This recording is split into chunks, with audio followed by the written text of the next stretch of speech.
Good afternoon. We are up in our Dell Music Lounge without an audience this afternoon, but we've got Adam Melchor here live on air for us. And tonight he plays Emos. That is with Dodie. And then back in October, opening for Mount Joy. We'll have more on that in just a moment. But tonight with Dodie, you're a couple shows into this. Give me an idea of what this has been like. Oh man, it's been pretty wild. You know, the venues have been filled with a lot of screaming kids, so it's very nice to be able to play these acoustic songs and you know, have like an audience where they're very attentive and very respectful, but also will just turn up at any time. You know, She's a British singer-songwriter, Yes. and her audience are young, predominantly females who are really into this. Yes, and a lot of them are also musicians too.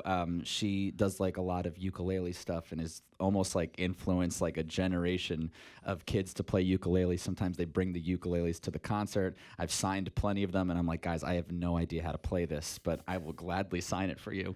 And yeah, it's just really, I'm very grateful for the opportunity to be in front of, you know, people who are like this. Yeah. All right, well, we met Adam Melchor back during South by Southwest, and we didn't have a slot on our morning show available at the time, by the time we found him. So we said we would make that up. Then a song called Joyride came across our desks, and that is now part of our regular deal here at Austin City Limits Radio. And he's gracious enough to be here with us now to perform live on the air. This is Adam Melchor.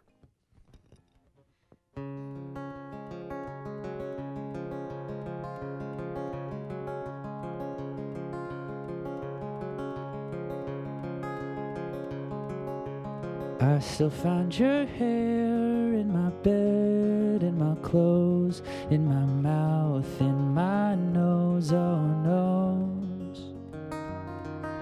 If you'll still be there when it's all said and done, or if I'll just find less from now on. Every time I wonder how I'd carry on without you.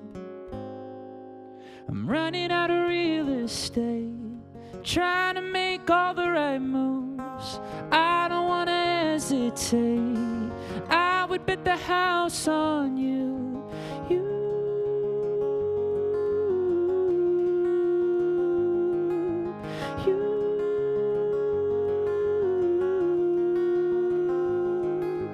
I still have no windows in my room or my halls.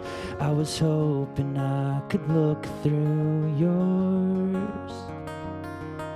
Sitting in a chair next to your front door as I watch you do your makeup on the floor. Every time I wonder how I'd carry on without you. I'm running out of real estate, trying to make all the right moves. I don't want to hesitate, I would bet the house on you.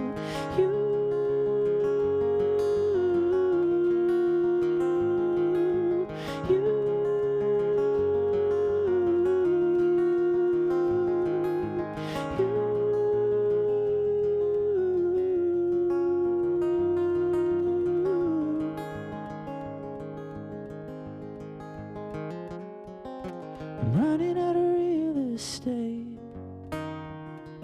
trying to make all the right moves. I don't want to hesitate, I would bet the house on you. I'm running out of real estate, trying to make all the right moves. I don't want to hesitate, I would bet the house on you.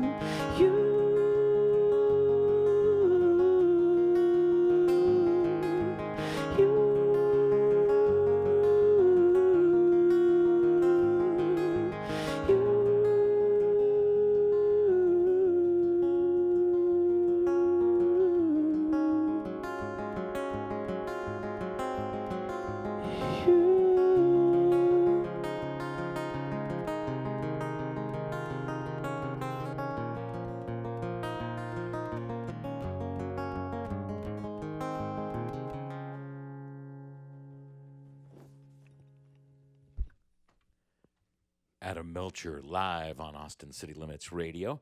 So we've had this string the last, 10 days or so. We had Louis Capaldi in here, then we had Noah Kahn, and both of them are sad white guys. And Same. they do this sad white guy thing.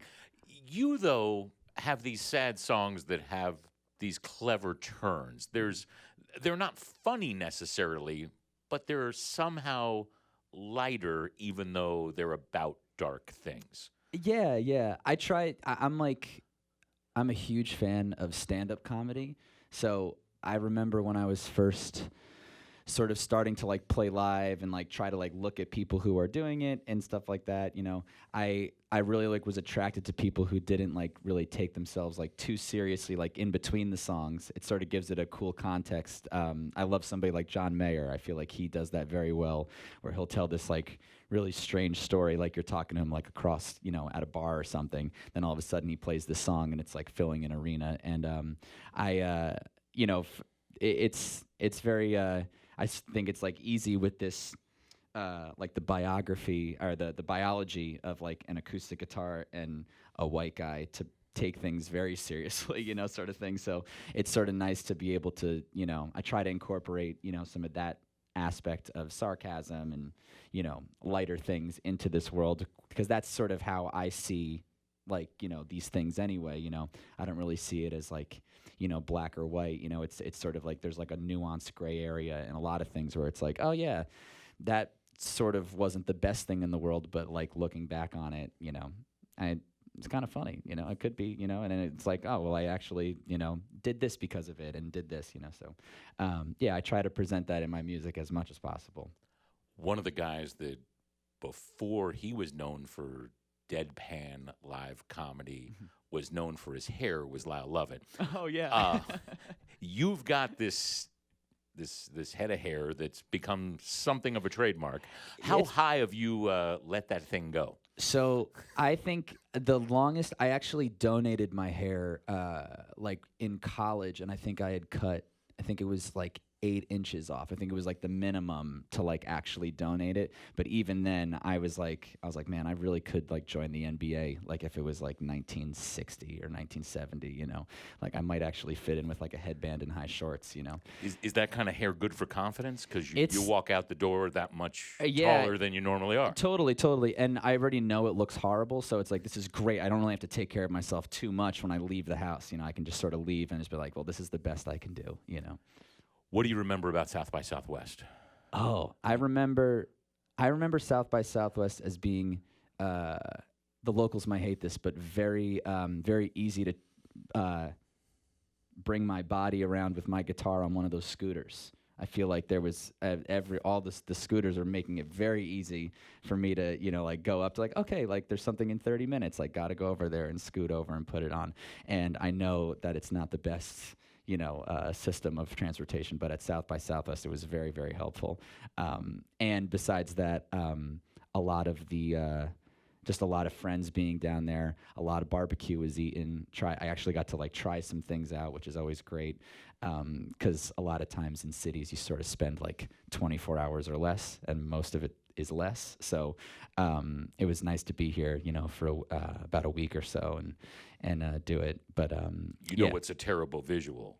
Yeah. A New York singer-songwriter on a scooter pulling up to a barbecue stand during South by Southwest. Yeah, and actually, it's so funny. I played at Franklin Barbecue, and I did not get to actually have the barbecue because I had a gig like maybe I think it was like 30 minutes afterwards. I took a scooter over there, and I think I was playing at the Empire Garage, and my manager was nice enough to bring me barbecue on stage. So I just was playing at the garage with the barbecue on stage, and I was like, there's nothing more Austin about this than right now, and I felt very at home. So thank you guys for having me. Tonight, you'll find him at Emo's with Doty, and then back in town on the 17th with Mount Joy. Where is that show? Scoot In. So that's on the 17th of October. Talk briefly about Joyride. Yeah. Song about divorce. Again, not a song that's a dark divorce song. Yeah, yeah. You know, so growing up, my parents were very chill about everything. I didn't really have like a curfew, or they were just like pretty much just like make it back to the house alive. And I remember like the first time really realizing that was when I think I was around 6 or 7, and we had this truck in our driveway, and the truck just never moved at all, just like total dust collector. And one day it just like wasn't there anymore, so I was like, oh cool, my parents got rid of it. So I walked downstairs, and they're like sort of just looking out the window like a long like 100-yard stare, and I was like, oh, what's going on? And they're like, oh, I think somebody stole the car, and I was like, oh yeah, that's not good. And they're like, nah, it's okay. It's just a thing. It's, what can you do? We're impressed that they even got it to run. And I was like, guys, I like don't think this is how adults should be, even as like a 6-year-old. Like, I know I just got here on Earth, but this doesn't seem like the move. And they were like, yeah, no, it's okay. It's, maybe, like the cops will find it. Well, we're surprised. Like, we'd be surprised if they even like got away with it, honestly, because the car was so bad. And so we sort of just go about the day. I think they made me breakfast, and then about like 45 minutes later, like a police officer shows up with like a tow truck bringing the car back in, and he was like, sir, like, are you Mr. Melchor? And my dad's like, yes. And he said, this is your car, like, we're gonna put it back in your driveway. And he was like, do we have to, is it cool if we bring it somewhere else? And he's like, absolutely not, this is your property, like, we have to give it back. And they had this weird back and forth. So finally, my dad is like, okay, great. So he gets rid of it the next week, and was like, yeah, I guess if they just, if they knocked on the door, we would have just given it to them. They didn't even have to steal it, really. So, and so, going back to, how this relates to my parents getting divorced is I had a friend ask me if my parents were still together in LA. I'm just sort of new there. I live there now. And it's sort of, you get like surface level questions and deeper questions. And they were like, oh yeah, are your parents still together? And I was like, no, but it actually was pretty easy because they were very chill about things and they're happy now, And she was like, oh, that's like so strange. Like, that doesn't usually happen. And I was like, yeah, I guess not, And so she was like, when was the first time you really realized like your parents were this chill? And I was like, oh, well, there's this story of this truck, So I tried to just make the correlation between the two. And, sometimes things are just like better off, getting let go, So, and that's what the song is sort of about. All right. Well, this is that song. This is Adam Melchor live on Austin City Limits Radio.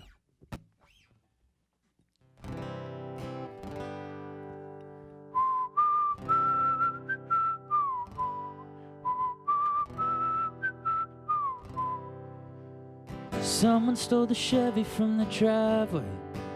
I bet you would've let it go for free. They said they wouldn't make it to the highway, let alone to the end of the street. The title's still signed under our name, the registration's been out of date for weeks. If the cops didn't already find them, they're probably breaking down as we speak. I think we're better off without it.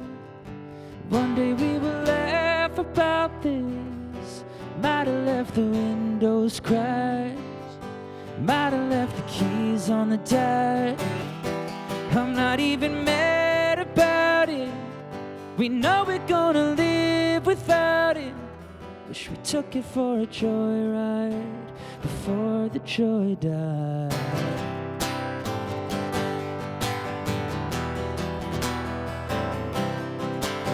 I could go and buy a motorcycle with a sissy bar to sit you on the back.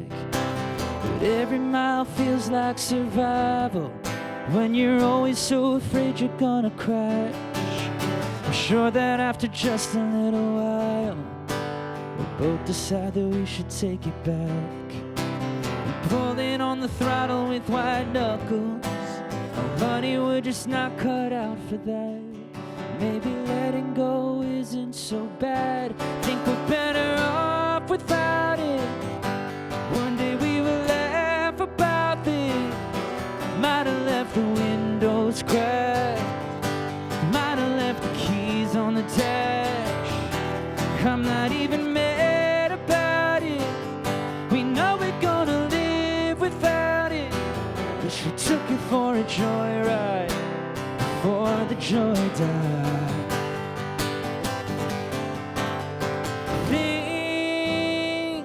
things were going our way, but they kept going till they were gone.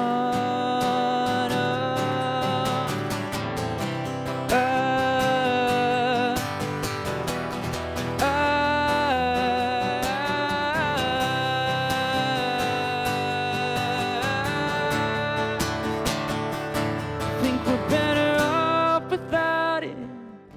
One day we will laugh about this. Might have left the windows cracked, might have left the keys on the tag. I'm not even mad about it. We know we're gonna live without it. Wish we took it for a joyride before the joy died. Wish we took it for a joyride before the joy died.